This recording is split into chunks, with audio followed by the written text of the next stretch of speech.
Guardians of the Galaxy Volume 3 has set out to fly high, but will you like the journey, or will you be left crying? I'm Emily from Does It Hold Up, and the 32nd MCU film and possible final adventure for Star-Lord and his crew is in theaters now. In the third installment of this franchise, the story focuses heavily on everyone's favorite space mammal, Rocket.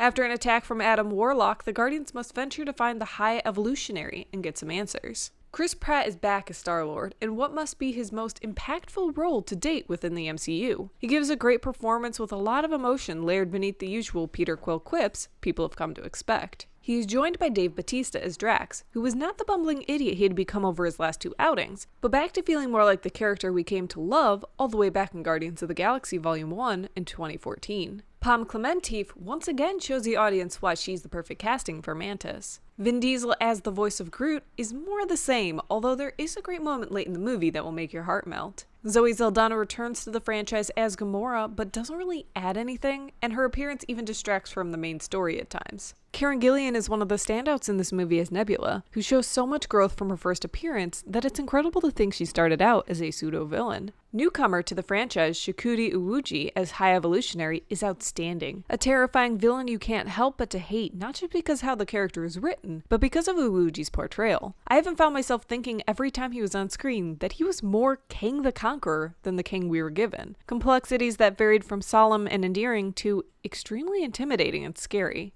And lastly, Bradley Cooper continues to blow audiences away with his vocal performance as Rocket. And since Rocket's story is the emotional core of this movie, Cooper had a big weight on his shoulders, and he managed to over-deliver. Have your box of tissues ready during many of the Rocket scenes. The acting in Guardians, whether live or vocal, is the best part. Every actor puts their all into every moment knowing this might be the last time we get to spend with any of them in these roles. The visuals are stunning as always, but I wouldn't exactly say they are better than either of the first two movies, which is a little disappointing. I was expecting to be blown away, and it all just felt the same. James Gunn returned as director after helming both the first two movies, but unlike the first two, Gunn is credited as the sole writer on Guardians of the Galaxy Volume 3, and it shows. This is the most emotionally manipulative film in the entire MCU, and possibly the most emotionally manipulative film in general since John Wick 1 almost a decade ago.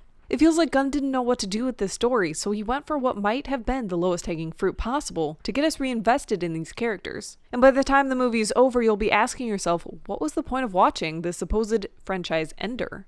Gunn might have been better off bringing in additional writers because it's not just the story that feels lackluster, but the jokes are bottom of the barrel and juvenile. I understand that the humor in these movies have never been high class, but in this third installment, all the jokes take a step back in quality. Speaking of the jokes, Guardian 3 is absolutely reliant on these jokes landing because they come after every single more serious moment on screen. A heartfelt emotional moment happens on screen only for it to be completely undercut by a lame joke that didn't need to exist. I know this is a problem with the MCU as a whole, but it is egregious this time around.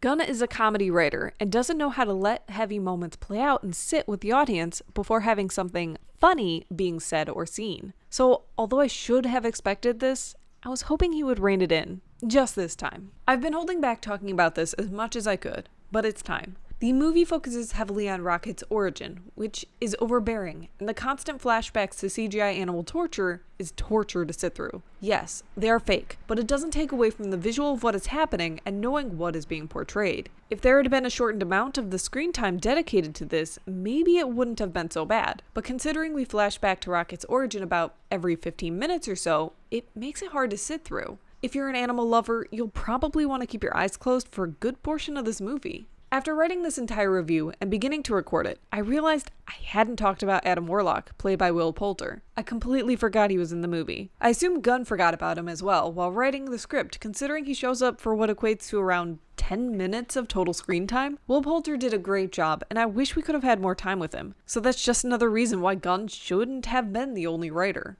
Overall, Guardians of the Galaxy Volume 3 is a disjointed, tonally uneven, depressing slog of a movie that overstays its welcome by about 40 minutes. It is a good time to revisit characters we haven't followed in a movie since 2017, but as a franchise ender, I was expecting more. So Guardians 3 is getting a B- because the acting is the best of the franchise, but the story doesn't do justice to the talent on screen. Thanks for watching. If you like this review, make sure to check out some of our other great content. Like, share, subscribe, and ring that bell for notifications. And maybe check out our podcast, Does It Hold Up, anywhere podcasts are available. I'll see you next time. Bye.